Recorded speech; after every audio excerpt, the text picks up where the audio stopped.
Back, ladies and gentlemen, to Indiethon Spring 2023. I'm not going to get in your way any further. Beuchi, please count us down when you are ready to get back into it. Alright, let's do a quick countdown and we can resume this run. 3, 2, 1, let's go. Let's go. All right, and so back into it. A fun thing about this game, I guess this would be a good time to bring it up, is that we actually time this game using in-game time, or IGT. And so because of that, this whole time while we were paused, we actually don't lose any time because the timer pauses as well, which is very nice for us. But as we get back, we're going to get our third letter of this level, and then we're going to, again, do a little bit of boinging up on these beach balls and just get these cranes along our way. And basically we're just going to make our way to the last letter of this level, doing some pretty simple platforming through this beach stage, and getting our final level, again using these beach balls to traverse across the stage. We're actually intentionally avoiding this one because it's actually slower to go into that one than actually going around it, since we're going all the way out here. And then that is our little key. And then we're going to make our way to World 2 Part 2. Again, there are basically 2 acts in each world, so there's 7 worlds in total. And essentially, kind of similar to Sonic in a lot of ways, with just how the level structure is and how there are 2 acts. And essentially what we're going to be doing here is just climbing up to the top here. This is actually trickier than it looks because it's actually really easy to just get hit by all of these enemies. Kind of like a little bit of an enemy spam here. But luckily, Beuchi played very flawlessly through there. And then we're essentially going to kind of just go and collect the rest of the cranes and make our way to the first level. And right here, we're actually going to intentionally avoid hitting the beach ball there underneath, and Beuchi did that very specifically just because you essentially keep the momentum that you gain when you go into these blue bubbles, which we will talk more about later, but just know that you keep whatever momentum that you have going into them. And so by essentially just not hitting the beach ball, we can basically jump more horizontal than it would shoot us up vertically. And so that just is a small thing that will just help us save a little bit of time, since we actually want to go more horizontal there just to get to the next blue ball. And Yeah. then, I want to talk about the graphics for a tiny moment, yeah, go ahead. because this jump and run platform is obviously meant to resemble a bit the platformers of the PS1 era, and I think it does that pretty well. And that is why we're playing the high resolution mode right now, but there is also a resolution, the normal resolution kinda is supposed to look like you were playing in PlayStation 1 game, to also bring you back to that area of Sonic, of the platformers of the time, Crash Bandicoot. I also say that just both styles are so very well executed. This game is just gorgeous. Very like, true. Like, it's just so pretty. Like, every level design is just, it's just so good. It's just so pretty. It's just a great time to look at. And to listen to. True. If you haven't noticed yet, which, I mean, I don't know how you haven't. The soundtrack to this game is truly, I think it's probably my favorite part of the game, just as a whole. I just really, really like the music. It's just like, it's just so good. I think that, like, music goes a long way in terms of, like, making a game. You know what I mean? Yeah, absolutely. I think about games like Sonic Adventure 2, think about the music there. It's like, I remember, like, more about Sonic Adventure 2's music than I do about Sonic Adventure 2. Like, straight up. Like, Also, you will realize that now the music is kind of chill, but the more we progress with the stages, The more exciting the music will get as well. which is kind of cool. this whole Yeah. game is a build-up. From starting out chill to becoming even more exciting with every single stage. You'll see that. And we collected all the trains. And the We letters. did. Now we're again going to avoid the normal intended goalpost, which Essentially, these purple platforms only appear once you have collected all 4 letters. So if you're playing your casual playthrough and you're like, I don't see these platforms that are not appearing for me, that's because you have to collect all 4 letters before they appear. And then now we're going to enter stage 3, which is where the run gets very fun. World 1 and 2 are, you know, they're the intro levels, they're teaching you the game, you know, but now is where we're gonna kind of pick it up a little bit. And so, as you notice, we're kind of walking on the intended path for the most part when it ever comes to these levels, just because of the nature of Hundo, as we have to collect every crane. The cranes are kind of placed in a way so that it will lead you to each letter, and so because of that, we're kind of railroaded in a sense, and it's pretty linear the way that we go through these levels, but we're going to introduce a couple new things in World 3 that will essentially allow us to literally speed up a bit, which will be nice. So right here, we're actually going to avoid these... Ooh, unfortunate. Overjumped a little. Oops. No But worries. right after the checkpoint. But the idea is to avoid these so that you can only jump on one, because just bouncing on them is just a little slow. And then this is the new mechanic I was referring to, and we're also going to do a little bit of tricks here. We'll see if Beuchi hits No. it. Oh, unfortunate. But what you saw her do there is that essentially those railings that we were grinding on essentially have launchers at the end of them, and these launchers send you on a designated path. And essentially, if you use your spin attack, a little bit after you get launched, you can subvert, change. Let's use change. Simple words. How about that? Platforms. These give us super speed, and essentially, we can keep the super speed as long as we are in the air. As soon as we land on the ground, it will actually completely shut off our momentum. And so right here, this is what an intended launch path normally looks like. You normally go on this direct path. Now we're actually going to jump down here on top of a balloon, and then we're going to jump right back up, doing a little bit of platforming stuff, so we have to go all the way around there. And then we're going to go back on the hyperspeed platforms. And here, remember when I was talking about how the blue bubbles keep your momentum? Well, they keep them from the green platform, so we go flying across here. And then as you see, Beuchi avoided landing on that platform while collecting that crane, keeping her momentum going forward. And then that allows us to go even faster. So that's like the big thing about this game, is that a lot of times you're trying to preserve your momentum as you're going through each like level or subsection when you're getting launched. When you have the hyperspeed, that's a big part of it, which you'll see right here. Except for here. Yeah. This is the only point in the game where you actually have to touch the ground a little to keep your momentum for some reason. Yeah, for Usually some you reason. try to avoid the floor, but this time you have to touch it. Which I think is the only instance in the game that is a thing. It is the otherwise, only one, Definitely yeah. the Otherwise, only normally one. you don't want to be on the ground. But there's a cool thing that does happen is when you do have increased speed from like launchers or hyperspeed green platforms. When you land, if you jump like right as you land, you can actually preserve a little bit of that momentum a bit longer into your first jump, which we'll be using a good amount in this run. But that is 3-1, one of the coolest levels in Hundo. Very, very clean.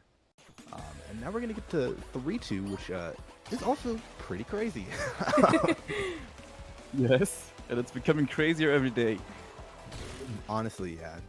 Glenomat's cooking. I don't know what that man's doing, but he stopped cooking there. And so right there, you actually notice Beuchi went very low to the ground before she used her spin attack there. And that's kind of something that we haven't really touched on yet. But if you use your spin attack, as you get launched, you can preserve some of the speed from the launcher a bit more. And that kind of applies everywhere. You get the most launch if you spin attack shortly after you're boosted, but if you wait until the very end, you can still get a little bit of a boost. And since we have to collect cranes that are very low to the ground, the ideal way and what Beuchi went for there is to get as low as possible and then use the spin attack in order to let her preserve the boost a bit longer there.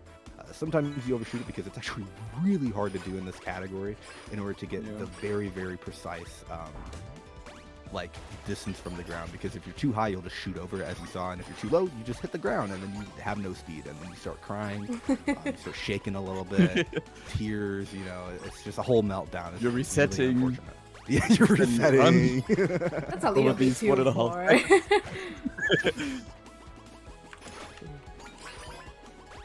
And then right here, we're going to use the spin attack again just to get that little Aw.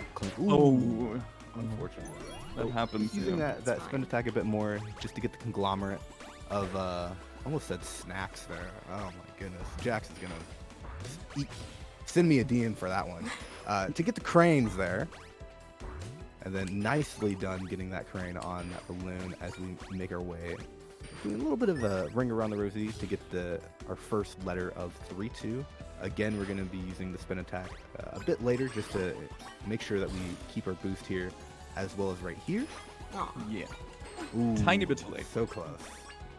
Again, I think those are probably some of the tightest jumps in the game, just outright. Like, Yeah. across all categories, like, getting that, like, keeping your momentum there by not touching the ground is some of the tightest move in the game. So it really isn't, like, you know, it's not an easy thing to do at all.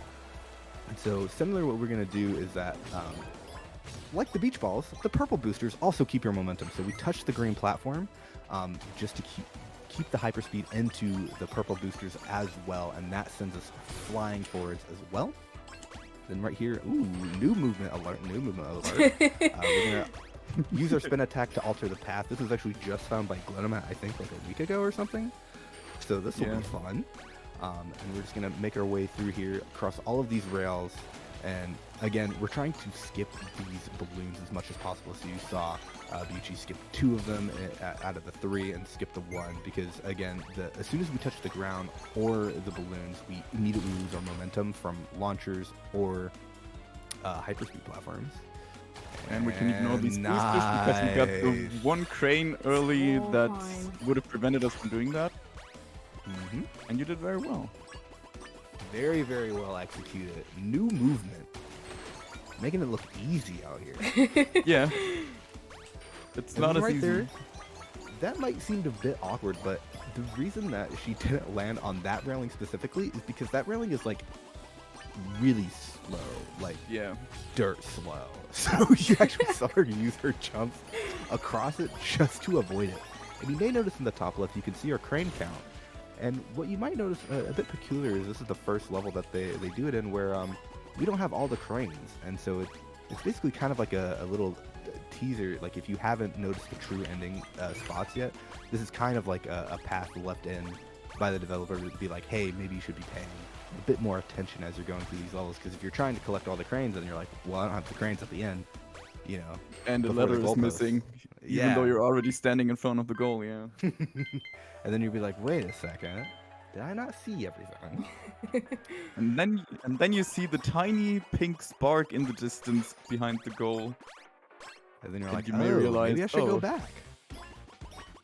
And then now we're going to get into, I think this is unanimously just the hardest set. This is just the hardest world in the games outright for Sure. almost any category. Welcome and to that is Rhythm Hell. because- Yeah, Rhythm Hell. And that is because if you notice on the bottom, and you can probably gather it from what you're seeing right now, but on the bottom you have 4 notes, and so essentially on the 2 and the 4 of the beat, a snare hits, and that signifies a platform change. So red appears when the red note appears, and blue appears when the blue note appears, right? And so those correspond to the platforms, which make it very hard, specifically when you are off cycle. And so if you are familiar with the cycles and you play perfectly, it's not that bad because you're hitting, you know, the cycles that you're used to. But as soon as you mess up slightly one time, then you're on a completely new cycle that you have not practiced before, and then you have to react to these platforms while you're reacting to all these enemies, while you're trying not to fall off the stage and die. It's a great like triple whammy of things you need to be concerning yourself with. Oh, and you're also trying to go fast. Yeah. And sometimes it's in your best interest to wait because there's so many times, especially in Hundo, where if you actually push these cycles, the platforms will just disappear under you and you will just fall to your death. And then you'll be like, cool, I just wasted like 20 seconds. This is great for me. And cry and again. now everything is off cycle anyways. Yeah, that's actually a good point to bring up, is that when you actually die in these levels, the music doesn't stop. So if you were off cycle before, you're definitely off cycle afterwards as well, which is why sometimes in some other categories, specifically 80% glitchless, if you see someone like die near the beginning of the level, they actually will most likely just restart the level rather than continuing the level, just so they can get back on cycle. Yeah. It's kind of a funny thing, but again, since we use IGT, it's not too bad, because you don't lose that much time, because when you're in the pause menu, the gamer pauses. Yeah, the timer pauses. Yeah. The timer. I can speak English. If your 50 minutes run is too long for you, you can just take a break in between. Yeah, you can. You could literally go cook yourself a meal mid run. Yeah, you could technically come back, and as long as your recording doesn't cut out, you could do that. And right here we're going to do a little bit of a shortcut off the strawberry, just to cut off some of that tracking over there, because essentially if there's no cranes, we don't want to go there. I know that was shocking. No one would ever guess that if there's no cranes, we don't want to go there. But, we're taking every opportunity in order to basically cut corners. And I saw a message in chat about the rolling pin evasion, and that's actually another thing to bring up, is that everything in this, there's more things that move in this level than just the platforms. So the rolling pins are moving with the music, and also you all told me what the word was. I always call them candy pops. Dongo. Oh, the dangles, yeah. Yeah, they're also moving to the beat of the music. So what you're actually going to see, Which we will actually exploit this stage. Yeah, which you will see in a second as we make our way through here. Again, collecting these cranes, and then we're going to do some more vertical movement with our glitch spin jump. Again, if we attack right after we jump, we get that big shoot of vertical movement. And then right here is what Noxus is talking about when we're saying we're going to be using the dangles to our advantage, where you're going to see Beuchi get on top of this dango, and then when it's at its peak, she will jump off of it in order to do a very large shortcut in order to get to this letter right there, and skip all of that platforming underneath it. And it's much harder to get on top of those dangos than you might think, because whenever they go down, they're actually leaving the hitbox of them up a bit more, so you kind of have a delayed fall, which you saw a little bit, so it can make it very trifling to get on top of them in order to move on. Especially if you have issues with perspective like I do, and you think, oh yeah, I'm absolutely falling on top of that platform, and then you're falling to the void close to it. And speaking of perspective issues, this is probably the biggest spot of it in the game as you get out of that blue bubble, because you have to turn your camera. You can't even see where the platforms are, so it's really not fun for going fast there. And that is the thing about the blue bubbles, is that they will just suck you up. They do not care. You can actually be pretty far away from them, and they will just take you. They'll be like, nope, you're coming with me now, and you're like, I don't want to go with you. Because some of the blue bubbles, it's actually scary. Specifically when we're falling down. Oh, it's actually, that was really close, by the way. Now they're not only when we're falling down, it's slower. So essentially, when we want to go down in order to collect some cranes, we're actually going to be avoiding the blue bubbles most of the time, if not all of the time, simply just because falling is faster. Yeah. And speaking of falling, we're going to do a little bit of falling right here. Bit of a Hail Mary jump. Very, very well done. Then we're going to kind of just make our way over the spikes to the jellos, and then we're going to basically make our way through here and hopefully not get absolutely rolled by this red one. Oh, yeah. We're The blue one will do the same then. Yep. Yep.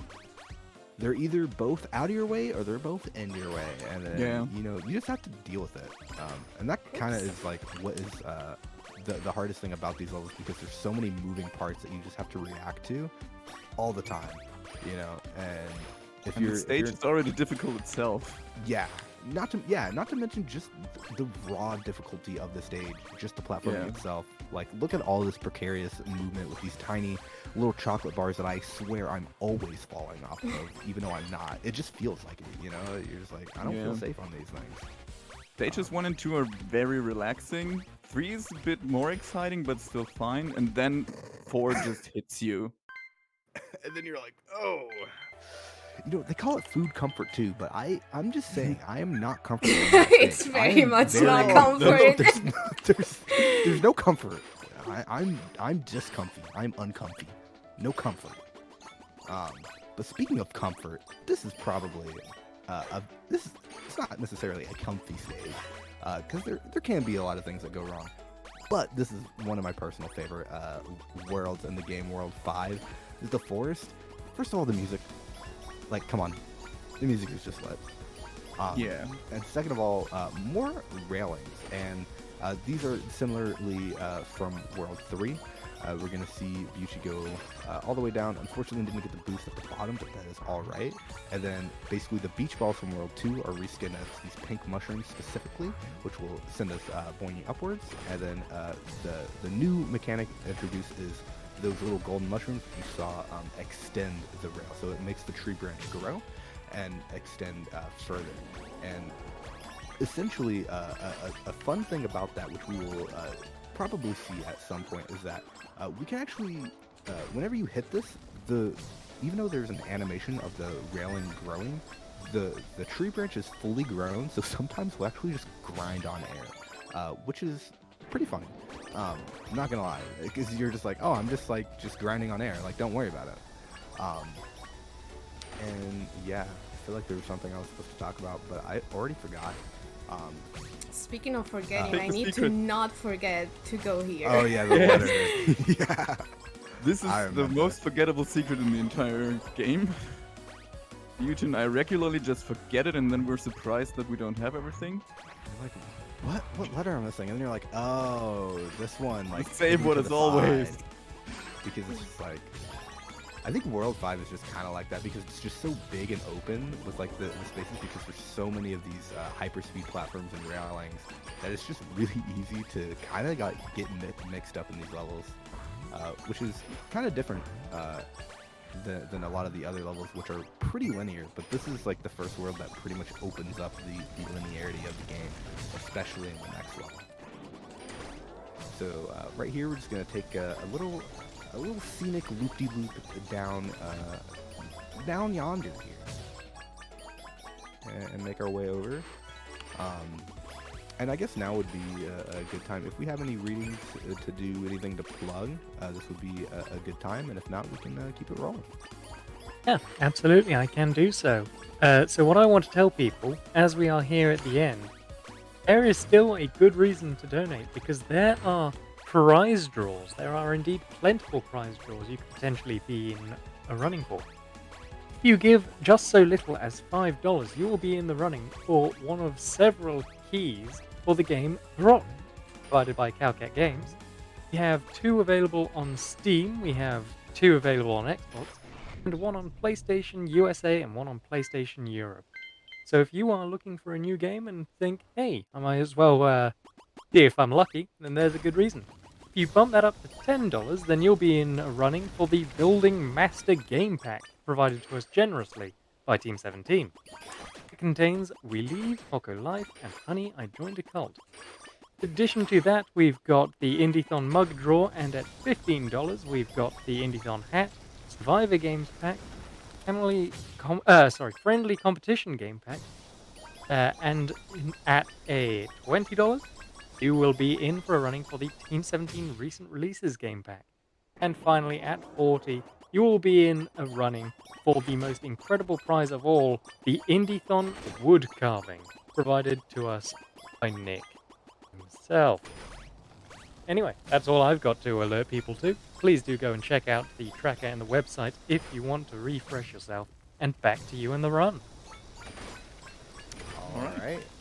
And so now in 5.2, kind of what I alluded to a bit earlier about the linearity of the game. This is the first level where it really breaks the linearity. So if you saw at the very beginning, there's actually 3 branching paths that we can go down. And if you also notice, there's no music playing. Yeah. I guess it's like a bug or something. I don't know. Yeah. Yeah, must be. Let's report it to the acting dev. up. Yeah, we should probably report this to the dev. You know, I don't know. You know, maybe if we Okay. hit this Oh, here. oh goodness. my What was god, that? what was that? I don't know what just happened. Okay. Oh, hey, you know, on the bright side, we got some music. We hit that like boy. here, and we have like some drums. That's nice. Weird, right? Yeah. This is actually an intended mechanic of the game. Every time you hit one of these ice crystals, you will recover one of the teardrops you see on the right upper corner, which will introduce a new part of the music. But funnily enough, so many people kept reporting the missing music as a bug that the dev just made a joke of it, and every time he had another update, he would write in the dev notes that the music in 5.2 is now fixed, even though it was never broken in the first place. But so many people just still kept reporting it that he introduced that little icons in the upper corner, so people would definitely understand that it's an intended mechanic. Which is kind of nice because it does kind of give a visual cue, which can be good. And speaking of visual cues, you'll also notice in the top left, we'll see that we have an N, which is pretty uncommon for the order of the letters that we normally collect. Normally, we're actually collecting Hana's name in order, H-A-N-A, but we actually have the third letter, and that's because 5.2 kind of introduces, again, we had those 3 branching paths at the beginning, and so that kind of just lets us choose which path that we want to go down. Yeah. And so we actually choose to do it a little bit in reverse, specifically just because of the crane pathing. It's just a little bit faster to do it backwards. So as you notice, we just got the A, so we're going to get an AH, and then we're going to get the final A in the second half. And also we have another part of the music up now. And essentially, once we get all 3 of these tiers activated, or water droplets, or whatever you want to call them, we will activate a big blue bubble in the center platform there with the tree that will take us up to the second half of the level. So that's why we are breaking open these crystals, specifically going on this path. And as well as just getting all the cranes along our way. And for all intents and purposes, even though we have the most freedom in this level, funnily enough, it is probably the most rigid level in Hundo, where you really kind of are just kind of walking in a straight line as the game intends you to, which can feel a little bad. We are just kind of hugging people, you know. Sometimes you just need to hug people, you know. Exactly. And maybe they are so angry because they don't get hugged enough. Okay. Yeah, and you know, sometimes you just need to give them a hug anyway, you know, because you just know that it's gonna make them feel better.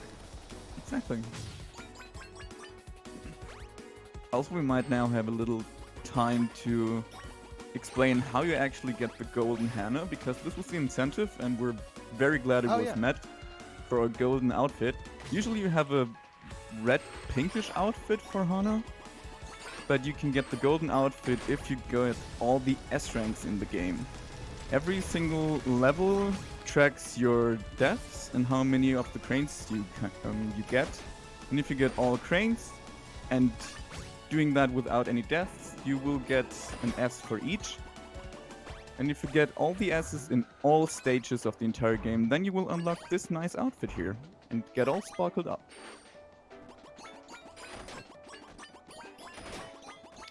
I think it's probably important to mention as well that the ranks are not part of 100%, which is why you probably see me getting A ranks and B ranks on resets, which just refers to the devs. Yeah, the Hundo requirement for this game is specifically cranes, letters, and the true ending parts of the letters, because essentially if we collect all of the letters, we unlock keys and notes, which will allow us, as Noxus said earlier, to access a 15th level of the game. Excuse me, I'm having troubles here. But that'll allow us to unlock the secret 15th level of the game. And now we're going to get into World 6, which, if you notice, we're in the mountains, which is pretty nice. You know, we're up in the sky, and we're just going to kind of just make our way through here. I think Noxus might have something to say about that. I don't know. Maybe in the next level he might have something to say about that. I will explain that next level. You know. Yeah, we'll just when keep it in the back absolutely burner, obvious. You know? Just like, oh my God, we're in the mountains. Crazy. I wonder why we're in the mountains. Yeah, the air is getting thinner. It is. And speaking of thinner, we're actually going to be jumping on a thin section of that wall there. Usually in this game, if you jump on like a thing that you're not supposed to be jumped on, one of two things will happen. One, you will just get slid off of the platform immediately, or it just won't be there. There will just be nothing there, and you'll just fall through, straight through. But on that mountainside, that is actually one of the only, few, if not only, places where we can actually jump on something normally not intended for us to jump on, which is pretty fun. And speaking of pretty fun, we're going to take this right geyser specifically, because essentially if we took the middle geyser and didn't use our spin jump to subvert our path, we would essentially go into a purple booster that would literally take us in a ring around the Rosie to get to that island. So instead, let's just go to the island straight up. We don't need to take that path. It is very scenic, and there actually is fun fact, if you use your spin jump to subvert your path on those boosters, you can actually land on those mountains in the background. There's actually a little ship up there, a little bit of an Easter egg that I found while playing around in this level. Which hints to another upcoming game of the Duff. Oh yeah, it does. Somewhen in the future. Or rather a past project that he never completely realized yet, let's say it like that. Because Lunistice was first supposed to be an entirely different game. It wasn't actually supposed to be a platformer, but rather like a Star Fox game, where you have your little airship and are flying around and shooting stuff. But he never really realized that, and instead remade Lunistice into this game. But he kept a little secret for those who knew the beginnings of this game, kinda. You didn't know that? That's neat. I didn't know all that either. I just knew that there's a spaceship up there. That's all I knew. I'm glad I have Noxus here. He has so many nuggets of knowledge. I think he will still realize that game someday. Hopefully. Should be. All I know is I'm looking forward to whatever he makes in the future, because this game Very is true. incredible. And chat, I mean, he's already working on Lunistice too. He is.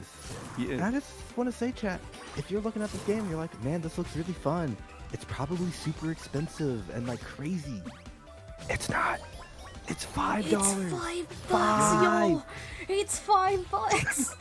It's $5. It is Nothing. crazy value for the amount of polish and just it's just the amount of polish, the amount of love for $5. I would pay $15 for this game. On God, the fact that it's $5 is a steal.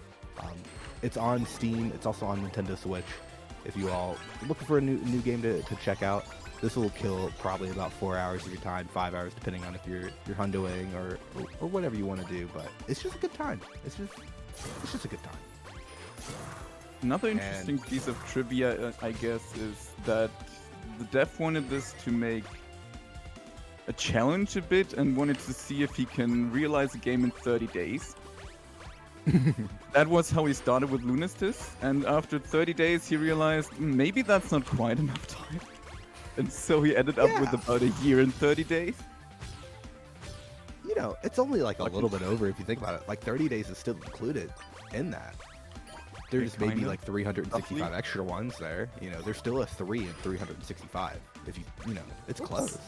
Oh, that's tragic. I tried to be a little bit too greedy there. Hey, we all have been guilty of being a bit too greedy. I would know very well. Yeah, airtime is a tiny bit slower than walking, and so sometimes we just cut it so hard that we fall down. Yeah. But luckily, this is actually a good time to bring up. We do have checkpoints in this game. So in the event that we do die, we have checkpoints set up so that, you know, if we die in a level, we reset to said checkpoint. A lot of times in some other categories, like any percent, you just like don't hit any checkpoints at all. So if you die, you go all the way back to the beginning of the level. So luckily, Hundo is not as punishing in that regard, where if you die, you will normally be put into some section of the level that is not near the beginning, which is very nice. Very good change of pace. Situation later, though. We will get to that situation later. Bit of foreshadowing, and right here. Oh yes! Amazing! Awesome. That is a So very we tight actually jump. jump out of the blue bubble a bit earlier there, and again, since we were just on the green hyperspeed platform, that allows us to have even more hyperspeed as we jump out of the balloon, which allows us to do to jump out of it early and have essentially this platform skip all the way up there instead of having to go all the way back and all the way back. We just cut out all of that. Very, very nicely done. And then we're going to go to the part of the level that I did not know existed for the longest time, because I was learning Hundo a couple of days ago, and I was like, I'm missing a letter. Where? It was right there. Yeah. I just didn't see it. Similar to the one in 5-1, honestly. It's just like kind of like off to the side, and you're like, oh, look at this one right in front of my face. If you intend to pick up this game as a speedrun, I would actually, even though it sounds very counterintuitive, I would recommend starting with 100%. Honestly, Because yeah. Absolutely, because when you have to collect all the cranes anyways, and that kind of shows you your path. It's very hand guiding, and you don't have to use any very convoluted skips and jumps to skip whatever. You can kind of chill and follow the cranes. Yeah. And to be fair, we like a lot of the skips that you do in any percent, just to go off of that, you can just kind of drop them if they're like too much for you, because I think the biggest one that we have saves 30 seconds, and outside of that you're saving a couple seconds here and there, like added up all together, right? So I would just say in general this game is very beginner friendly no matter what category you're playing. And speaking of things that are not beginner friendly, this jump. All right, very, very so, nicely done. Well, welcome And to we're space, out in the moon. everybody. Welcome to space, yeah. Some of you might have been wondering why the hell this game is actually called Lunistice. And as some of you probably also already guessed, it has to do with the moon. And we started on a friendly little ground level where we were just down on Earth, jumping around a little, and then we slowly ascended our way through all the levels, and now we are in space because the moon is actually our target. All this entire journey here is to go to the moon and kinda destroy it. Even though you didn't see it, there is a story in this game which we will not unlock, spoil.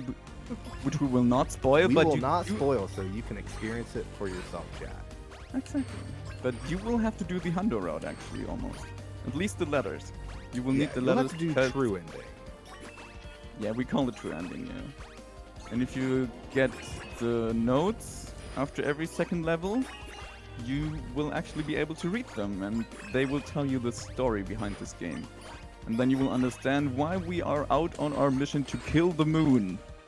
Yeah, wow. Very aggressive. Kill the moon. I wonder what it did to us. I don't know. You'll just have to play the game and find out. $5 on Steam. It's a great time. Love yourself. Hashtag ad. Not sponsored. I don't know. I just love the game, man. This is a great game. But yeah, absolutely it is a great point, because you go from the beach to what the theme park. Getting a bit higher. I don't know necessarily about food comfort. I don't know where we are there. Like, you know what I mean? Somewhere in between. Somewhere in between there and treetops and mountains. Yeah. Who knows?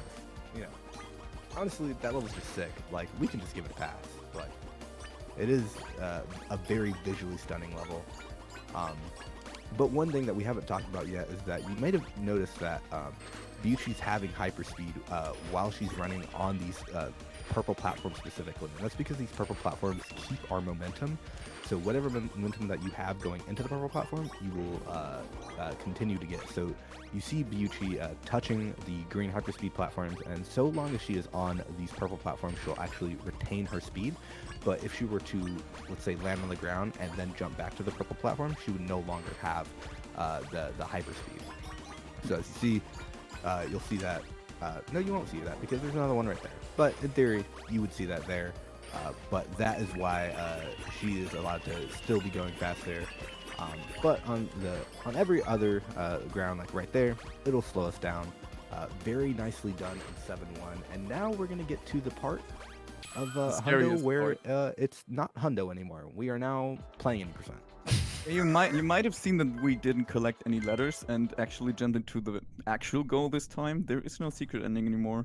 And now we're even getting rid of the cranes, but this level is scary itself. Yeah. This is like kind of just the level that tests all of your movement and everything that you've learned so far in the game, and basically mashes it all together in one level. And so, as Nuxus just mentioned, there are no letters in this level, there are no cranes in this level, so now we are just moving through this level as fast as we can. And so we will be hitting pretty much every single strat. We will be going for every single fast strat that we can, making sure not to get by the geysers. And if you notice, oh yeah, and there's no checkpoints besides this one that we're gonna hit. So that's just the life that we lead. Unfortunate there, but yeah, ignore that vine. We don't need it. Yeah, just ignore that. But luckily we jump on that vine, get the vine skip. We can actually jump off of the vine very early and kind of keep that momentum a bit so that we can shoot ourselves to the side there. And if you notice, we were on the vines from World 5. And if you noticed before, we were touching the geysers from World 6. And as you could probably guess, hey, we're in World 4. Guess what we're doing? We're going backwards through all the levels that we just played. We are now in Food Comfort. And this is kind of just an homage to every single level that you've seen so far. The return of the rolling pins, rolling to the Be The Music platforms, to the Be The Music kind of like as well. Kind of like the typical boss rush, but since there's no bosses, we rush through the elements of the game. Exactly. And then back to World 3, and this basically just is, I actually really like this concept. It's like, hey, you see all these things that we've introduced to you in the game, do them all back to back to back to back. And you're like, yeah, that's fine. Also, Beuchi passed the only checkpoint we will get hours ago, kinda. Because we're actually going to skip this one specifically, because every single one. Again, these blue bubbles keep our momentum, so you actually saw Beuchi intentionally avoid that checkpoint to keep her hyperspeed from the green platform, so that she can carry it through all those blue bubbles to skip the first umbrella on the left, so that she only has to go across 2 of those umbrellas.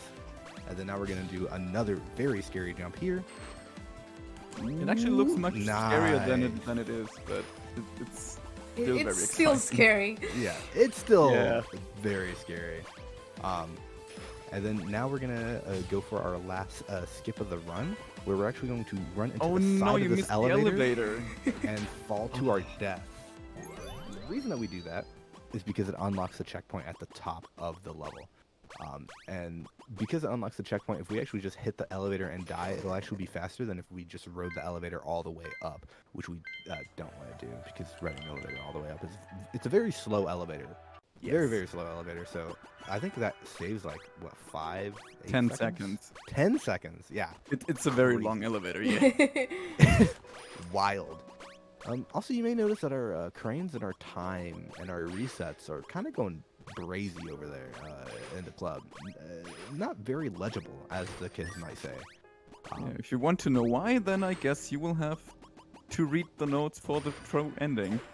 Yeah, you'll just have to play the game. Oh no, you'll have to play a really good game. Such a shame. Unfortunately don't have time to read them all to you. Yeah, we don't. You know, it's just unfortunate. But we will be going through, honestly, just a very peaceful level.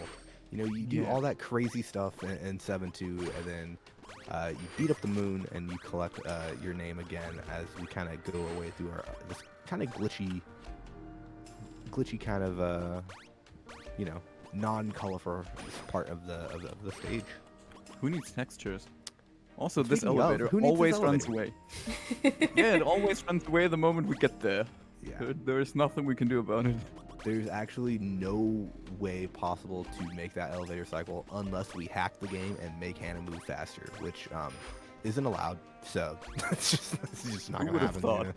Yeah, crazy. Cheating not allowed in the game. Weird. Insert 300 cheating jokes here. And so basically we're just gonna kind of just make our way through. Yeah, I just we're- want to call we're in the attention to the secret music in this now. level. It's very nice. Yeah. And also, we don't have a lot of our run left. We're almost finished. We are. So essentially, after we collect this 4th level, we'll do some more platforming. And when we hit the final moon, so not this one, but the next one that we're next gonna one. hit, the timer will end. And that'll Once be after the game this blacks section. out. Yeah. So basically, We when will- it we fades will- to black, the timer will end, and I'll Yeah, give a so little get bit of ready. countdown for you. Time's coming up. And time. Fine. done. Woohoo! Amazing run, Beuchi. Yeah, that was pretty good. Very, very well done. It was really good, yeah. We had some goofs, some scary parts. But Honestly, really, really well executed overall. Yeah, though. we'll- very, yeah, very absolutely. Well done. we'll check the in-game time in a sec after the credits. Very well done indeed. In the meantime, then, does anyone have anyone they'd like to shout out? Yes. First of all, God, I don't know how to pronounce her name, but is it Diki? DK. DK, Or okay. D- Obviously, dev of the game. This game is amazing. I fell in love with it the moment I played the demo, and I knew I had to speedrun it, and here I am. Obviously. Actually, if you're No, keep going, keep going. actually if you're German and you're interested in knowing more about this game, the dev actually streams his updates and his progress on Lunistice 2. Ooh, DK64. that's very cool. Obviously, shoutouts to both Nasani and Noxus for carrying the commentary and doing such a good work. Thank you very much. Follow Beuchi. Yeah, we'll get there. Yeah. Thank you everybody for watching. Thank you Indiethon for having me. If you guys wanna do any shoutouts. Yeah, I'll go next. I want to do a couple of quick shout-outs. If you go to the speedrun.com page for Lunistice, we actually have the Discord for Lunistice linked there. It's actually just the Discord that the developer made just for the game in general, and we do have a little speedrunning section in there. So if you want to get in touch with the community, if you want to learn the game, there are plenty of people who will be more than willing to help you learn the run, or anything if you're interested.